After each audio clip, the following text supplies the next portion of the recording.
IVM। जैसे जैसे world cup के मैचेस आगे बढ़ रहे हैं, T20 क्रिकेट का रोमांच अपनी तरफ चरम की तरफ जा रहा है। और अब इंतजार सबको हालांकि रविवार का है, लेकिन रविवार से पहले भी शनिवार, शुक्रवार और गुरुवार आते हैं और मैचेस चल रहे हैं वर्ल्ड कप में। तो जाहिर सी बात है, हम आज वर्ल्ड कप में जो मैच बीत गया उसकी बात करेंगे, जहां पर इंग्लैंड ने बहुत शानदार प्रदर्शन किया। वहीं बात करेंगे ऑस्ट्रेलिया और श्रीलंका के बीच होने वाले मैच की, और कुछ प्रैक्टिस सेशन में क्या कुछ हमने देखा, भारतीय टीम ने क्या कुछ गलतियां की थी, उसमें क्या कुछ सबक लेके प्रैक्टिस सेशन में वो काम करते नजर आए, उसमें भी बातचीत करेंगे। नमस्कार, खेल नीति पर आपका स्वागत है। मैं हूँ राजीव मिश्रा, अयाज सर और निखिल भाई हमारे साथ है। निखिल भाई, पहले तो इंग्लैंड एक बड़े कंटेंडर के रूप में अचानक सामने आ गई, जिस तरह से वो 2 मैचों में उन्होंने परफॉर्म किया है, और खास तौर से उनका बॉलिंग डिपार्टमेंट बहुत अच्छा कर रहा है। कैसे आप देख रहे हैं, पाकिस्तान और इंग्लैंड क्या इस समय 2 सबसे बेहतरीन टीमें हैं इस वर्ल्ड कप की?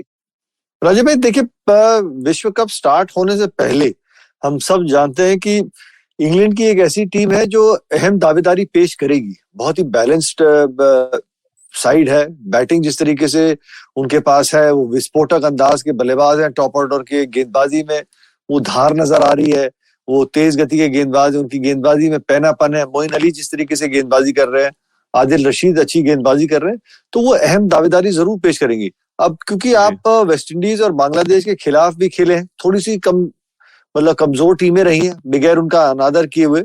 मुझे लगा था कि शायद वेस्ट इंडीज एक थोड़ी सी और कड़ी टक्कर दे सकती है, पर ऐसा हुआ नहीं। बट इसमें कोई दो राय नहीं है, इंग्लैंड की टीम अहम दावेदारी पेश करेगी, अच्छी साइड है। आपको क्या लग रहा है ऐसा, जिस तरह से 2 मैचेस जीते इंग्लैंड ने, वन साइडेड एकदम, और खासतौर से जिस तरह से उनके गेंदबाज अच्छा कर रहे हैं, और ज्यादातर उनके जो गेंदबाज है वो ऑलराउंडर्स हैं, सबसे बड़ा एडवांटेज मुझे लग रहा है ये है इंग्लैंड टीम के साथ। बेशक देखिए राजीव, इंग्लैंड एक्चुअली नंबर 1 है रैंक्ड टीम आईसीसी की रैंकिंग। अगर आप T20 की देखें तो नंबर 1 रैंक टीम है, तो पहले से ही ये तो दावेदार है टूर्नामेंट शुरू होने से पहले। और जो जिस तरह से इयन मॉर्गन की कैप्टनसी में ट्रांसफॉर्मेशन आया, बदलाव आया है इंग्लैंड की व्हाइट बॉल क्रिकेट का, 2019 में वर्ल्ड कप जीते, 4-5 साल से हुआ ये बदलाव। तो मेरे ख्याल से उनके पास बहुत उपलब्धियां हैं, बहुत विकल्प है कि किसको कब यूज करना है। मोइन अली और आदिल रशीद में अच्छे स्पिनर्स है, तेज गेंदबाज, यानी आप देखें बेन स्टोक्स और जोफ्रा आर्चर की कमी भी नहीं महसूस हो रही है। अब एक ही सवाल बचा हुआ है कि क्या इयन मॉर्गन का फॉर्म सही हुआ है या नहीं आईपीएल के बाद, क्योंकि उनको हमने देखा नहीं अब तक बैटिंग करते हुए। वरना Jason Roy, Buttler, Bairstow, David Malan जो है T20 के बहुत ही माहिर बैट्समैन माने जाते हैं, तो बहुत अच्छी उनकी लाइनअप है। और मेरे जो जाहिर नजर आ रहा है कि अगर मौका मिलता है तो छोड़ते नहीं। वेस्ट इंडीज में जिस तरह से 55 में आउट कर दिया, ये जरूर है कि थोड़ा रेकलेस बैटिंग की वेस्ट इंडीज ने, लेकिन जहां ओपनिंग मिली पूरा उसके ऊपर जकड़ डाल दी इंग्लैंड की गेंदबाजों ने, मौका ही नहीं दिया बच के निकलने के लिए। वैसे ही कुछ बांग्लादेश के साथ भी किया है। दोनों ही टीम अंडर परफॉर्म की है, लेकिन अंडर परफॉर्म इसलिए भी की है क्योंकि इंग्लैंड ने बहुत अच्छा खेला है। तो ये मुझे लगता है कि ये आगे चल के ये टीम, और जैसा आपने पूछा, पाकिस्तान और इंग्लैंड फिलहाल अब तक की जितनी मैचेस हुई है उसमें ये दोनों टीम फ्रंट रनर्स नजर आ रही है। और अयाज सर, अच्छी बात क्या है इंग्लैंड टीम के साथ कि पाकिस्तान टीम के भी ओपनर्स चले हैं, इसलिए वो अपने पूल में नंबर 1 है, और इंग्लैंड के ओपनर चल रहे हैं, यानी जेसन रॉय बहुत अच्छे फॉर्म में नजर आ रहे हैं, और बटलर के जो साथी है वो भी एक अच्छा स्टार्ट दे रहे हैं। ओपनर्स का सर, अयाज सर, आपको लग रहा है इस टूर्नामेंट में जहाँ पे बहुत स्लगिश विकेट्स है, बॉल बैट पे नहीं आ रही, ओपनर्स का रोल बहुत बड़ा है, और जिस टीम के ओपनर्स अच्छा कर रहे हैं उस टीम को बड़ा एडवांटेज नजर आता है शुरुआत में? बेशक, मेरे ख्याल से पिछले कई 15 दिन पहले या 8 दिन पहले के प्रोग्राम में निखिल ने बताया था कि अगर आपके पास ओपनर है, पावर प्ले में अगर आप 3 विकेट खो देते हैं या 4 विकेट खो देते हैं तो वहां से रिकवरी बहुत मुश्किल हो जाती है। तो ओपनर्स की जिम्मेदारी ये है कि ना सिर्फ जाके आप 45-50 रन बनाए, वो तो बहुत अच्छा स्टार्ट हो गया, लेकिन ये भी जिम्मेदारी है कि आप विकेट ना खोए। अगर पिच ऐसी है जहां पर पेस नहीं है, बाउंस नहीं है, तो ज्यादा रन शायद नहीं बनेंगे, 35, 36, 40 तक भी बन गए। लेकिन अगर आप विकेट नहीं खोते हैं, आपके पास विकेट्स इन हैंड है, तो आप 140, 150 का टोटल करने की उम्मीद रख सकते हैं। लेकिन अगर आप 40 पे 4 हो गए तो फिर आप 115, 120 पे आउट हो जाएंगे, और कितनी बुरी विकेट हो वो टारगेट आसान बन जाता है टीम चेसिंग, जो टीम चेस करने वाली। मैं इसका ना पावर प्ले का खेलने का एक बड़ा अच्छा तरीका है। हमारे साथ जितने भी हमारे साथी जुड़े हुए हैं वो देख रहे हैं। अगर आप बतौर सलामी बल्लेबाज पहले 3 ओवर में रन बॉल बनाते तो 18 रन, जब आप 18 रन बना लेंगे, आपने समय बिता लिया है, पावर प्ले है, 2 ही खिलाड़ी 30 यार्ड के दायरे के बाहर हैं, अगले 3 में अगर आप 30 बनाने को देख रहे हैं 10 एंड ओवर, उससे आपको बड़ा फर्क पड़ेगा। आप 48-50 पहुंच जाएंगे। जब उस किस्म का स्टार्ट मिलता है ना, तो फिर बॉलिंग टीम हमेशा बैकफुट पे रहेगी। तो थोड़ा सा दिमाग लगा के आपको रन बनाने को देखना। Lack of match practice England के मिडिल ऑर्डर बल्लेबाजों के लिए क्या नॉकआउट मैचेस में बड़ी परेशानी खड़ी कर सकता है इंग्लैंड के लिए? देखिए, आप चाहते हैं कि सब कोई जाके वहां पे बीच में रन बनाए, लेकिन एक तरफ आपके पास ये एक अच्छी सरदर्दी है कि आपके टॉप ऑर्डर के बल्लेबाज जो है वो रन बना रहे हैं। पर जैसे जैसे प्रतियोगिता आगे बढ़ेगी राजीव भाई, मुझे लगता है कि कुछ बैटिंग ऑर्डर में फेरबदल होगा, जहां आप थोड़ा सा कंफर्टेबल हो जाएंगे। आप चाहेंगे कि कुछ बैट्समैन आपके आगे आए, उनको बैटिंग ऑर्डर में प्रमोशन मिलेगा कि वो भी थोड़ा सा जाके गेंद को फील ले लें। और हम सब जानते हैं कप्तान साहब को तो बहुत जरूरी है फील का, भाई फील गायब हो गया उनका, तो गेंद बल्ले पे लग ही नहीं रहा है। देखिए मोइन अली बड़ा इंपॉर्टेंट रोल प्ले कर रहा है यार सर, ये मैंने देखा इस टूर्नामेंट में। या आईपीएल में अगर हम चेन्नई सुपर किंग चैंपियन बनाए तो उनका कंट्रीब्यूशन बड़ा इंपॉर्टेंट था। मोइन अली का रोल आप कैसे देख रहे हैं इंग्लैंड के टीम के लिए आने वाले मैचेस में? देखिए मोइन अली अब फिलहाल इस टीम में और इस टूर्नामेंट में इनके टॉप मोस्ट ऑलराउंडर है, क्योंकि बेन स्टोक्स तो है नहीं। हालांकि बाकी लोग भी गेंदबाजी कर लेते हैं, बैटिंग कर लेते हैं, जैसे क्रिस जॉर्डन हो वगैरह, लेकिन मोइन अली को जिस तरह से इयन मॉर्गन भी यूज कर रहे हैं, बल्कि मैं कहूंगा कि धोनी से ज्यादा मॉर्गन उन पे रिलाय कर रहे हैं, उन पे भरोसा कर रहे हैं ऑफ स्पिन डालने के लिए। दोनों ही मैचेस में हमने देखा कि उनसे ओपनिंग कराई गेंदबाजी की, और ये रिस्क है। अगर आप वेस्टइंडीज के बिग हिटर्स, पावर हिटर्स के सामने ऑफ स्पिनर को पहले छोड़े तो एक खतरा भी है, एक रिस्क भी है, लेकिन वो रिस्क लेने के लिए तैयार है।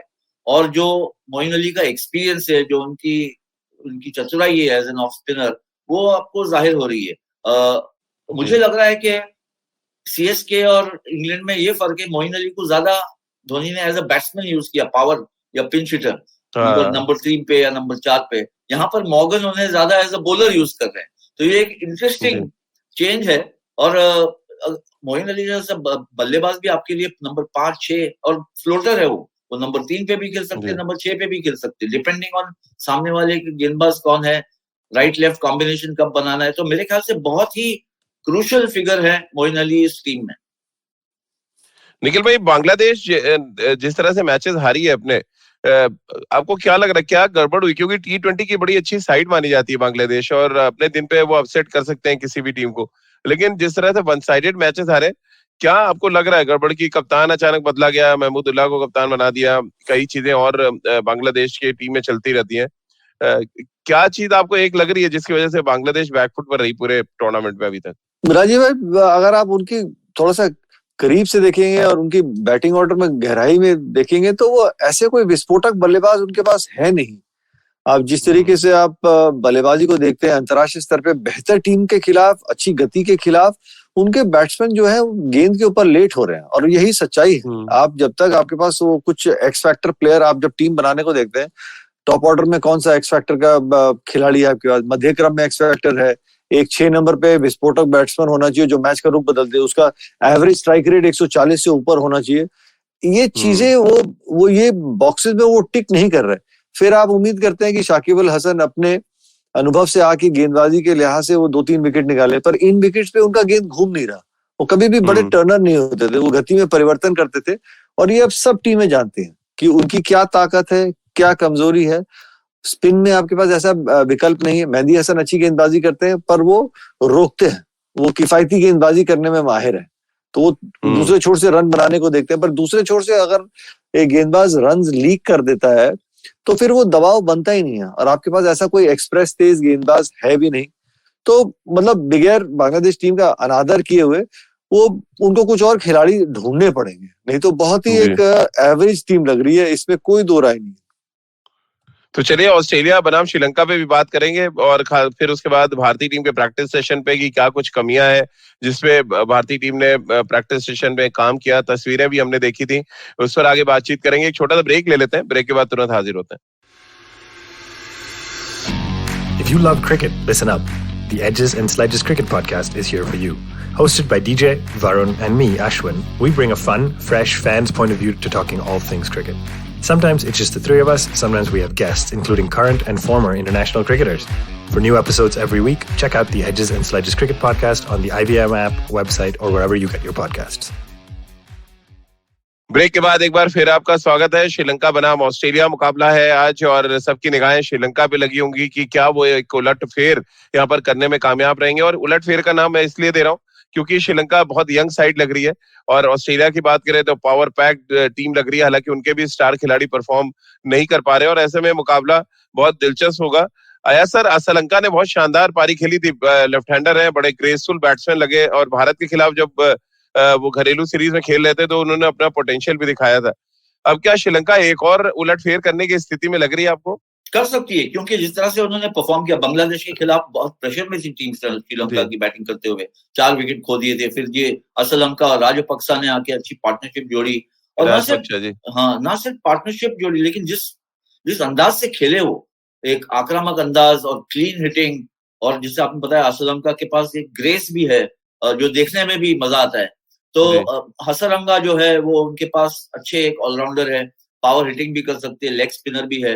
तो आप श्रीलंका के स्क्वाड या उनके प्लेयर्स के बारे में बात करें तो जबान पे इतने ज्यादा उतरे नहीं है नाम, लेकिन उनके पास पोटेंशियल बहुत अच्छा है।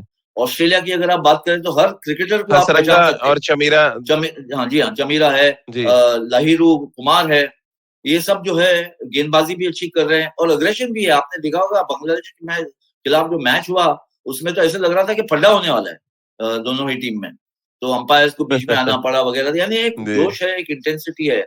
ऑस्ट्रेलिया की टीम स्टार स्टडेड टीम है, एक से बढ़ के एक जो है दिग्गज खिलाड़ी है, लेकिन उनके पास बहुत प्रॉब्लम है। एक तो ओपनिंग पार्टनरशिप की हमने बात की कि कितना इंपॉर्टेंट है ओपनिंग पार्टनरशिप चलने के लिए। यहाँ पर ना फिंच और खास करके डेविड वार्नर, तो ऐसे लग रहा है कि वो फ्रेंच क्रिकेट खेल रहे हैं, जिस तरह से वो बॉल को सर्च कर रहे हैं। तो अगर वो नहीं चलते हैं फिर प्रेशर बहुत आ जाता है स्टीव स्मिथ पर और स्टॉइनिस है वगैरह। उनके पास देखिए गेंदबाजी बॉलर्स में तो जबरदस्त पेस अटैक है, Josh Hazlewood, Mitchell Starc, PAT Cummins, इनसे बेहतर आप पेस अटैक या पेस ड्राइवर ढूंढ नहीं सकते। एडम जैम्पा T20 फॉर्मेट में बहुत ही माहिर है, मार्कस स्टॉइनिस है एज अ बैकअप बॉलर। लेकिन जो एक एकजुट होकर टीम खेलना है, कॉम्बिनेशन बनाकर मैचेस जीतना, अगर आप इनका रिकॉर्ड देखें तो इतना अच्छा नहीं रहा है, हल्का रिकॉर्ड रहा है किसी वजह से।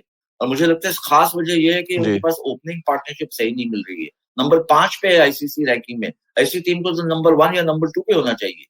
और पास्ट रिकॉर्ड भी अगर आप देखें तो कुछ खास नहीं है। इंडिया के खिलाफ भी जब इंडिया गई थी ऑस्ट्रेलिया तो T20 सीरीज हारी थी ऑस्ट्रेलिया। तो निखिल भाई चैलेंज अयाज सर जो बात कह रहे हैं उसको थोड़ा आगे ले जाए। श्रीलंका जो अयाज सर ने जो कमियां बताई, क्या श्रीलंका के जहन में होगा कि उनके ओपनर्स नहीं चल रहे हैं? अगर हमने ओपनर्स को आउट किया तो एक रास्ता बन सकता है इस मैच को जीतने का, क्योंकि फिंच भी ऑफ कलर है और डेविड वार्नर तो बिल्कुल मॉर्गन हो गए हैं अगर हम बात करें ऑस्ट्रेलिया के लिए। वही टारगेट करने को देखेंगे और बिल्कुल सही कहा। और आपके जब तेज गेंदबाजी करने आएंगे, जो आपके पास गेंदबाजी के विकल्प है, आपने पावर प्ले में 2 विकेट गिरा लिए, उसके बाद राजीव भाई ग्लेन मैक्सवेल अच्छे फॉर्म में चल रहे हैं, इसमें कोई दो राय नहीं। आपके पास डीप बैटिंग ऑर्डर है, पर आप ये ना भूलें कि जिस तरीके से गेंदबाजी हसरंगा करते हैं, 2 सटीक गेंदें गिरी तो जो स्टार्ट की 2 विकेटें हैं और 2 बीच में अगर आपने गिरा ली, एकदम से स्कोरबोर्ड पर ना 4 विकेटें लग जाती हैं। तो फिर आप अलग तरीके से गेम को चलाने को देखते हैं। फिर आपकी कोशिश ये होती है कि मैं 20 ओवर में ऑल आउट ना हूं, मैं एक सम्मानजनक स्कोर की तरफ जाऊं। अगर आप विकेट नहीं खोते हैं तो फिर वो दबाव बनाने की कोशिश करते हैं बॉलर्स के ऊपर, जिस तरीके से वो रिवर्स स्वीप मारते हैं और अलग अलग शॉट्स का प्रयोग करते हैं। वो प्रयोग रोकने के लिए सबसे बढ़िया तरीका है कि आप विकेट्स की तलाश करें। ये T20 का फॉर्मेट इतना मजेदार है कि आप एक टीम को तभी रोक सकते हैं जब आप विकेट्स लेने को देखें, क्योंकि आप बच के अगर निकल भी जाते हैं, आप अपने 24 गेंदों में बतौर गेंदबाज 24 रन देते हैं, तो बिल फटेगा आपके साथी गेंदबाज के ऊपर, क्योंकि विकेट नहीं गिरी, सेट बैट्समैन है, तो बिल फटेगा किसी और गेंदबाज के ऊपर, वो टीम के लिए नुकसानदेह होगा। तो आप चाहे 4 में 30 दे दें, 2 विकेट निकाल दें, आप अपने साथी का जो काम आसान कर रहे हैं। तो वो बहुत जरूरी है कि एज टीममेट्स ये सोच के साथ आपको गेंदबाजी करनी है। अया सर, इस टूर्नामेंट में अभी तक जितने भी मैचेस हुए हैं, एक चीज जो निकल कर आई है बल्लेबाजी में खास तौर से, कि स्ट्राइक रेट से ज्यादा स्ट्राइक रोटेट करना बहुत इंपॉर्टेंट हो गया है, क्योंकि बहुत स्लो पिच है और आप अगर बड़े शॉट्स हर ओवर में खेलने जा रहे हैं तो ज्यादातर टीमें फंसती हुई नजर आ रही है। क्या ऑस्ट्रेलिया के लिए स्टीव स्मिथ ज्यादा इंपॉर्टेंट बैट्समैन हो गए इस टूर्नामेंट में, क्योंकि स्ट्राइक रोटेट कर सकते हैं वो? बेशक, देखिए, और वो ऐसे बल्लेबाज है जो अगर पिच पे आ जाते हैं, मिडिल में आ जाते हैं, तो वो अंत तक खेल सकते हैं, उनके पास ये क्षमता है। स्ट्राइक भी रोटेट करेंगे, ये पावर हिटिंग के लिए नहीं माने जाते, लेकिन बाउंड्री, एक आध बाउंड्री निकाल लेंगे गैप में से, और फिर बहुत तेज दौड़ते हैं, और पावर हिटर्स इनके जो है ऊपर है, फिंच है, वार्नर है, मैक्सवेल है, फिर बाद में आते हैं स्टॉइनिस। अब इन पावर हिटर्स के बीच में एक ऐसा बल्लेबाज चाहिए जो एंकर ड्रॉप करे और उनके इर्द गिर्द बाकी जो है आपके पावर हिटर्स खेले। तो बहुत इंपॉर्टेंट रोल है स्टीव स्मिथ का, और जितना भी उन्हें मौका मिला आईपीएल में खेलने का, बहुत ज्यादा नहीं मिला दिल्ली की तरफ से, लेकिन जितना भी मिला है वो उनके लिए बेहतर, टीम के लिए बेहतर था, क्योंकि उनको पिचेस का एक अंदाज हो गया है, और ऐसी पिचेस पे किस तरह से अपनी इनिंग्स को शेप करना है। ये नहीं जैसे वेस्ट इंडीज ने किया कि एक के बाद एक पावर हिटर आए, मैदान में बल्ला घुमाया और लगे तो लगे बाउंड, नहीं तो विकेट डाउन, ये हाल था उनका, और 55 पे आउट हो गए। तो मेरे ख्याल से थोड़ी सूझबूझ के साथ जो बल्लेबाजी, पहले मैच में भी हमने देखा, वो मैच फंस गई थी एक्चुअली ऑस्ट्रेलिया के लिए। वो जिस तरह से साउथ अफ्रीका ने गेंदबाजी की थी ऑस्ट्रेलिया के लिए, मैच फंस गई थी। स्टीव स्मिथ का कंट्रीब्यूशन वहां पर बहुत ही इंपॉर्टेंट था। निखिल भाई, अभी तक 8 मैचेस हुए वर्ल्ड कप में, और 6 मैचों में गेंदबाज मैन ऑफ द मैच। किधर जाते हुए देख रहे हैं? क्या गेंदबाजों का वर्ल्ड कप तो नहीं होने वाला? कल चलिए जेसन रॉय बन गए मैन ऑफ द मैच, लेकिन ओवरऑल तो गेंदबाज ही छाए हुए, चाहे स्पिनर हो। और मजे की बात ये कि यूएई के पिचेस में फास्ट बॉलर्स ज्यादा बन रहे हैं मैन ऑफ द जी। और ये सबसे बड़ा जो विश्व कप की मेरे लिए उपलब्धि यही है कि एक अच्छा बैट और बॉल का कंपटीशन नजर आ रहा है। तो T20 के मुकाबले ऐसे सपाट पिचेस रहती है कि बॉलर बेचारा, जो कहते हैं ना, बगैर उनका अनादर किए हुए, मैं भी एक गेंदबाज था, कि हम लोग मजदूर हैं कि आके गेंदबाजी की और सामने छक्के खा रहे हैं, इधर खा रहे हैं, विकेट निकालना बड़ा मुश्किल है। आप जिसको कहते हैं ना, अयाज भाई भी जानते हैं कि ऊंट पहाड़ के नीचे आया। अब आपको अपने दिमाग से बैटिंग करनी होगी, क्योंकि गेंदबाज जो है ना अब आपके ऊपर हावी होने को देख रहा है। और शारजा की पिच अलग खेल रही है, अबू धाबी की अलग खेल रही है, दुबई की अलग खेल रही है। सेकंड इनिंग में शाम के मुकाबले में 10 ओवर के बाद जो है वो गेंदबाजी के लिए भी एक परेशानी का सबब बनता है कि वो जब गेंद गीला हो जाता है तो बॉलर को भी कड़ी मशक्कत करनी पड़ती है। तो ये विश्व कप मैं मानता हूं कि बहुत बढ़िया है, क्योंकि बतौर टीम आपके सारे पहलू को टेस्ट किया जा रहा है, और तभी तो आप वो टेस्ट में पास हो गए, तभी तो आप विश्व चैंपियन कहलाए जाएंगे। ये एक तरफा मुकाबला नहीं हो रहा है, तो ये मेरे लिए बड़ा अच्छा विश्व कप है। भैया सर, आप क्या रीजन देख रहे हैं? फास्ट बॉलर्स इतना डोमिनेट कर रहे हैं यूएई की पिचेस पे, जहां तमाम क्रिकेट एक्सपर्ट्स को मैं सुन रहा था वर्ल्ड कप से पहले कि जिनके पास स्पिनर अच्छे होंगे वो इस टूर्नामेंट में डोमिनेट करेगा। हो उल्टा रहा है। Josh Hazlewood man of the match बन रहे हैं, हैरिस रऊफ बन रहे हैं, शाहीन शाह अफरीदी बन गए। कैसे आप देख रहे हैं ये फास्ट बॉलर्स का मैन ऑफ द मैच बनना यूएई की पिचेस पर? देखिए, मेरे ख्याल से फास्ट बॉलर्स भी T20 फॉर्मेट के लिए अलग अलग तरकीबें निकाल रहे हैं किस तरह से गेंदबाजी करना है। जहां तक शाहीन शाह अफरीदी का सवाल है, वो तो जिस तरह से लेट स्विंग करा रहे हैं, और शायद एक वाहिद बॉलर ऐसे हैं, एक बाकी बॉलर्स में इतना स्विंग हमने देखा ही नहीं है कि कोई लेट स्विंग करवा रहा है। और लेट स्विंग, इन स्विंग हो या आउट स्विंग हो, बहुत दिक्कत देता है बैट्समैन को खेलने के लिए। अगर आप स्विंग बहुत जल्दी से शुरू कर दें और बैट्समैन देख लें तो फिर आप खेल सकते हैं उसको, लेकिन लेट स्विंग जैसे हमने देखा, रोहित शर्मा को आउट किया, केएल राहुल को आउट किया, बहुत डिफिकल्ट है। खास करके अगर आप ओपनिंग बैट्समैन ने पहले या दूसरे ओवर में इस तरह का स्विंग हो, गेंदबाज सेटल नहीं हो, तो बहुत प्रॉब्लम हो सकता है।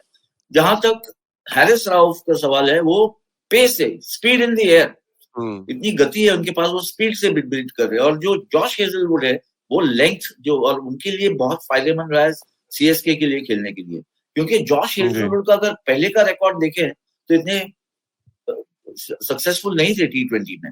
जी। लेकिन जो उनकी वापसी हुई है वो समझ गए हैं, तो मेरे ख्याल से, और वेरिएशंस लाते हैं। अभी न्यूजीलैंड की टीम फंसी हुई है क्योंकि उनके पास लॉकी फर्गसन जैसा गेंदबाज नहीं था जो बहुत अच्छा वेरिएशंस लाते हैं। तो बहुत सी चीजें तेज गेंदबाजों को भी करनी पड़ती है, ना सिर्फ स्पिनर्स को, जैसे निखिल ने बताया, उनको भी मेहनत करनी पड़ती है और अडेप्ट करना पड़ता है। और इन पिचेस पे, जैसे बहुत सही बताया निखिल ने कि क्या क्या वेरिएशंस है, अलग अलग ग्राउंड जो है, अलग चैलेंजेस है। 10 ओवर के बाद गेंद किस तरह से गेंदबाजी करनी है, और अगर आप सेकंड इनिंग में बॉलिंग कर रहे हैं तो क्या क्या आपको करना पड़ता है, ये सब जो है बॉलर्स को अब सीखना पड़ रहा है। और उनके सीखने के बाद वो चैलेंज जो है बैट्समैन के लिए बन गया है। अगर बैट्समैन भी अपने आप को नहीं सिखाएंगे किस तरह से खेलना है, तो ये वर्ल्ड कप जैसा, लेकिन बेहतरीन वर्ल्ड कप बन रहा है, क्योंकि चैलेंज बिल्कुल इक्वल हो गया, वन साइडेड अफेयर नहीं है। लेकिन टॉस होते ही निखिल भाई मैच तो ऑलमोस्ट वन साइडेड हो जा रहा है, ये भी तो मानना ही पड़ेगा। आप भले कहें चाहे जो, किसी भी मैदान पे जो टीम टॉस जीत रही है उसको बहुत बड़ा एडवांटेज हो जा रहा है। जी राजीव भाई, इसमें कोई दो राय नहीं, बिल्कुल सही कहा आपने। और जो अगर सामने बढ़िया टीमें हैं, दो टक्कर की टीमें खेलते हैं, तब देखिए कि कुछ हद तक वो मुकाबला ना बराबरी का चलता है, लेकिन सेकंड इनिंग के 10 ओवर और 11वें ओवर के तुरंत बाद वो फिर बैटिंग साइड बहुत ज्यादा फेवर करने लग जाता है। जैसे ही गेंद गीला होता है, अगर थोड़ा सा धीमे पिच भी रहता है, हल्की सी ओस की वजह से गेंद गीला होता है, स्किड करके बैट पे आता है, तब एक कप्तान के लिए भी बहुत जरूरी है कि वो अपने गेंदबाजों को किस तरीके से रोटेट करता है। सूखे बॉल से उनके पास कौन सा ऐसा विकल्प है बतौर गेंदबाज जो बॉल को टर्न करा सकता है या बॉल को मूव कराने को देखता है, तो क्या अग्रेसिव लाइन और लेंथ। तो आपको भी जो गेम चल रहा है ना, बतौर कैप्टन जब आप डिफेंड करने को देख रहे हैं, तो आपको भी गेम से एक कदम आगे चलने को देख रहे हो, बहुत जरूरी रहता है। अब भारत और पाकिस्तान का जो मुकाबला हुआ था, बिल्कुल ही गेम अलग चला था।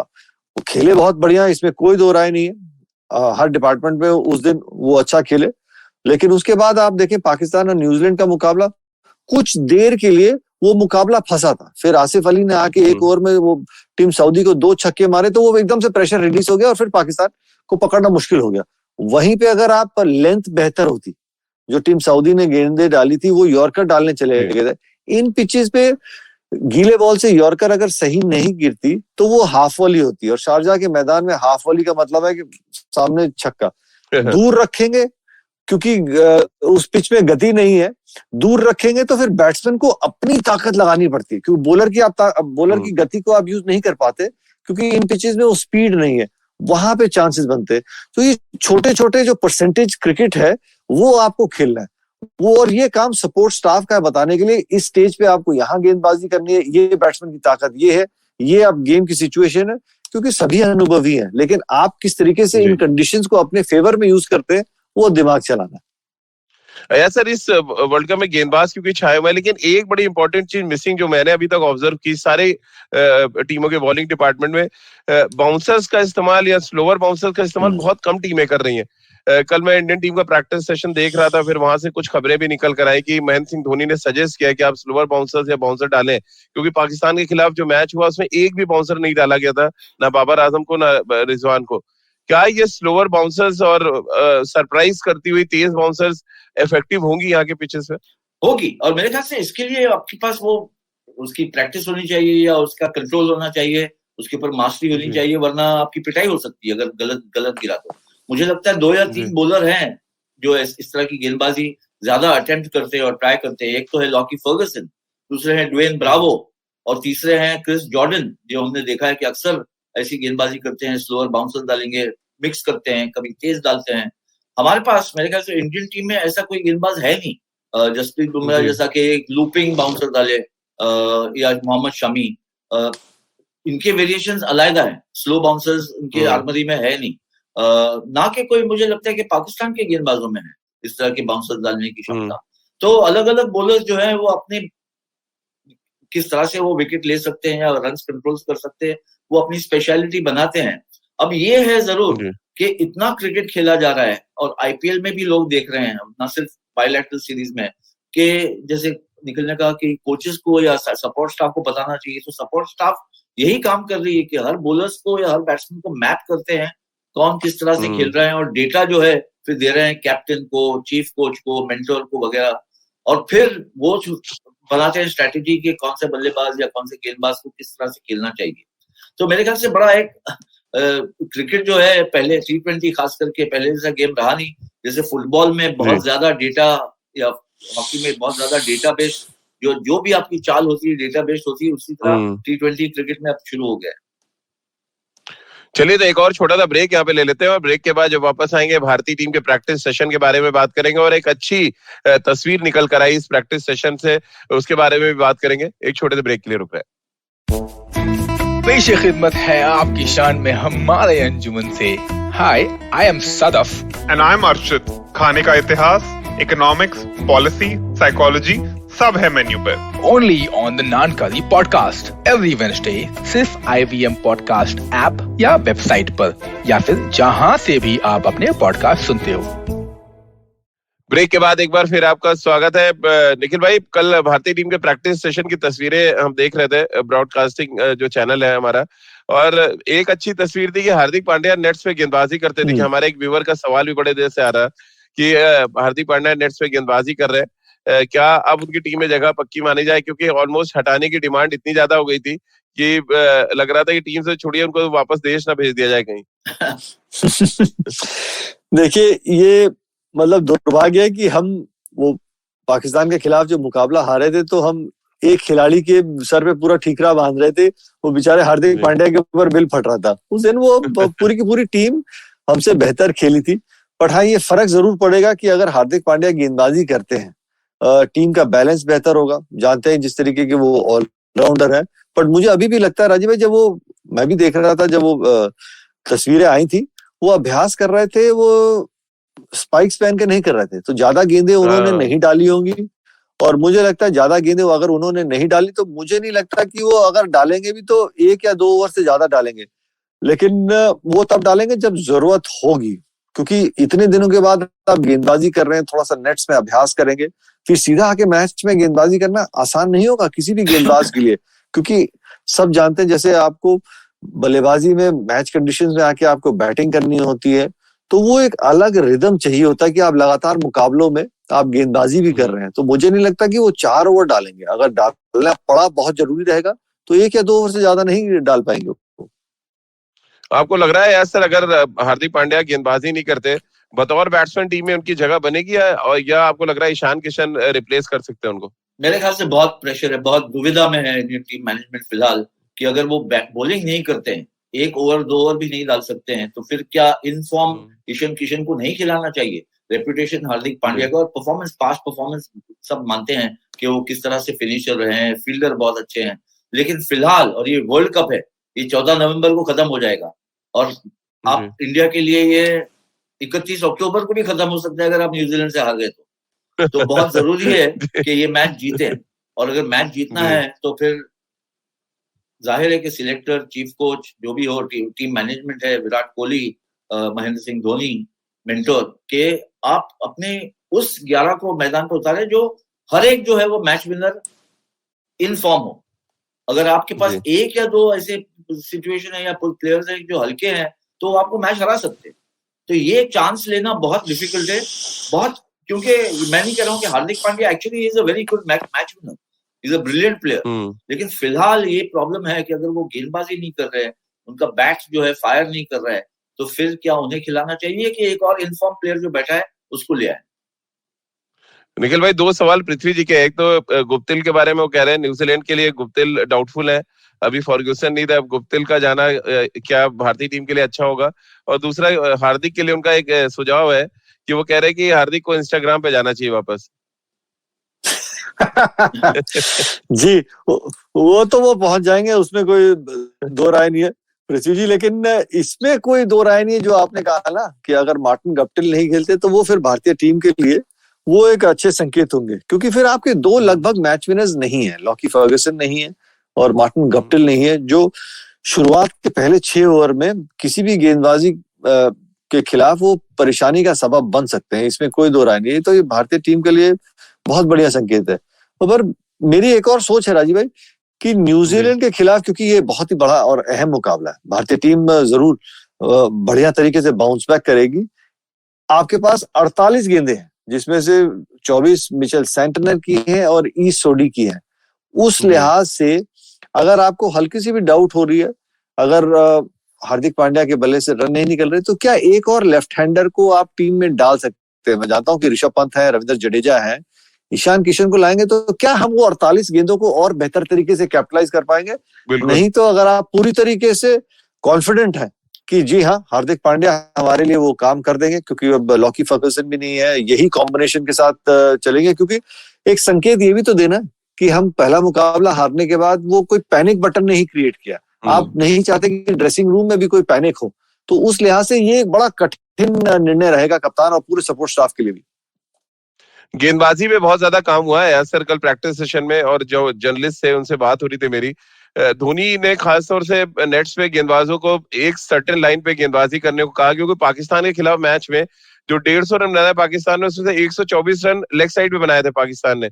रिजवान ने 79 में से 69 रन जो है लेग साइड पे बनाए, यानी कि फर्मा टेढ़ा हो गया था पूरी तरह से भारतीय गेंदबाजों का, और फर्मा को सीधा करने का काम वो कर रहे थे।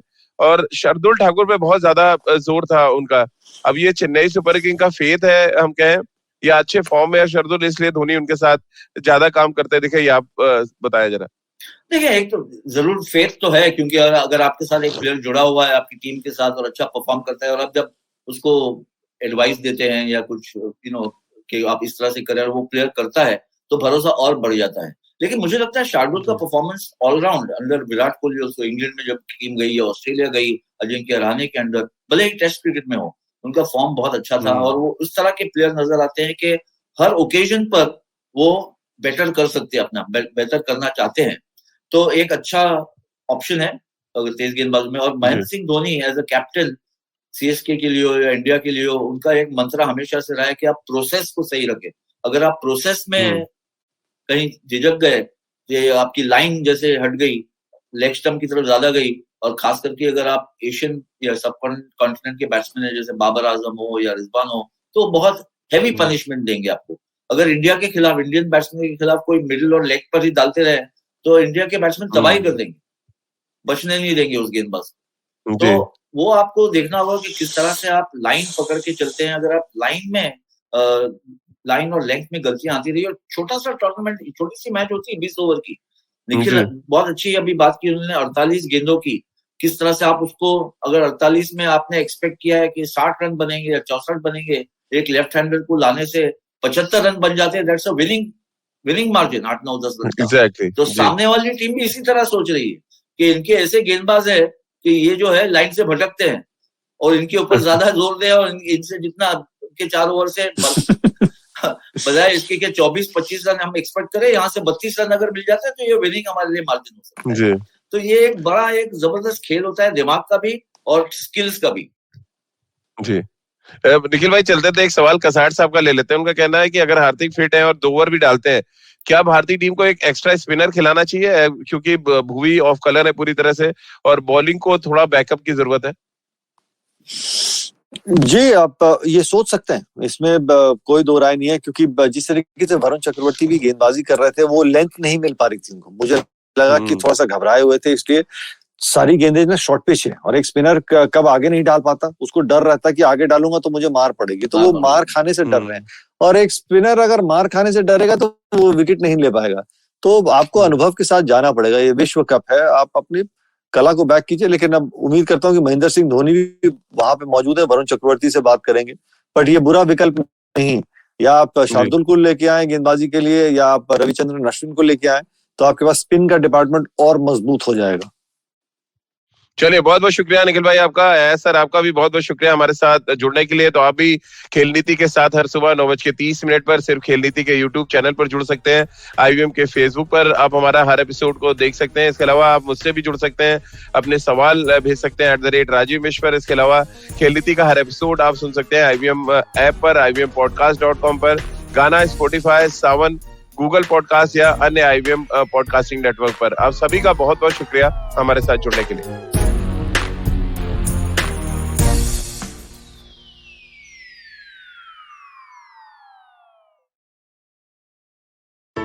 Hey everybody, it's been a great week on the IVM Podcast Network.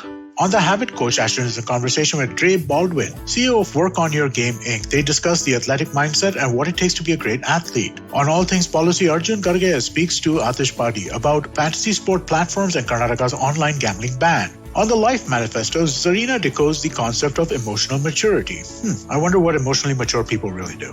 On Naan Kari, Sadaf and Archit are joined by author Sudha Menon. They discuss comfort food and Sudha's upcoming book. On Say No to Drama, Chetna cuts through the drama around Instagram posts and comments.